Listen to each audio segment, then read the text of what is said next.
আমরা যখন একদিকে ছুটতে থাকি, সেটা রাজনৈতিক দিক হোক, সংস্কৃতির দিক হোক, বিনোদনের দিক হোক, অথবা সমাজে নতুন কোন মূল্যবোধকে আহ্বান জানানো কিংবা বিতাড়নের প্রশ্ন হোক, আমরা কেমন যেন একটা হুজুগের মধ্যে পড়ে যাই।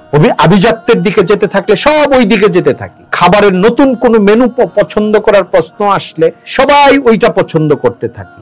বাজারে নতুন কোন পণ্য আসলো সবাই হুমড়ি খেয়ে পড়তে থাকি। ঠিক একইভাবে এখন একটা প্রবণতা চালু হয়েছে, শহুরে নারী, শিক্ষিতা নারী, সে কর্মজীবী হতেই হবে তাকে। অর্থাৎ এটা একটা প্রেস্টিজের ব্যাপার, মর্যাদার প্রশ্ন হয়ে দাঁড়িয়ে যায় যে বাবা সচিবালয়ে আছে, আর অন্তত মা যদি কোন স্কুল কলেজেও শিক্ষকতা না করে তাহলে ওই পরিবার আসলে শিক্ষিত পরিবার হইল না, এরকম একটা ভাব আছে। টাকার যতটা প্রয়োজন, জীবিকার যতটা প্রয়োজন, তার চেয়ে প্রেস্টিজ ইস্যু অনেক বড়। এটার কারণে চাকরির সঙ্গে যুক্ত হওয়া অথবা জীবিকার চেয়ে লাক্সারিয়াস লাইফ যাপন করা, আরো বিলাসিতার সঙ্গে যদি স্বামী আয় করে 1 লাখ টাকা, বউ আয় করে আরো 80,000 টাকা, 1,80,000 টাকা মাসে ব্যয় করার সক্ষমতা অর্জন করা, তার চেয়ে অনেক বড় বিনিয়োগের জায়গা হচ্ছে সন্তানকে আগলিয়ে নেয়। আপনার দোতলা বাড়ির জায়গায় একতলা থাকুক, ব্যাংক ব্যালেন্স 1 কোটির জায়গায় 50 লাখ টাকা থাকুক, আপনার যদি 3জন বাচ্চা থাকে যারা স্কুল কলেজে পড়ে, মাদ্রাসায় পড়ে, তারা যেন আপনার কাছে সময় পায়। সন্তানের বেড়ে ওঠার জায়গা, ভালো হওয়ার জায়গা আসলে মা বাবার কোল। এবং আমি মনে করি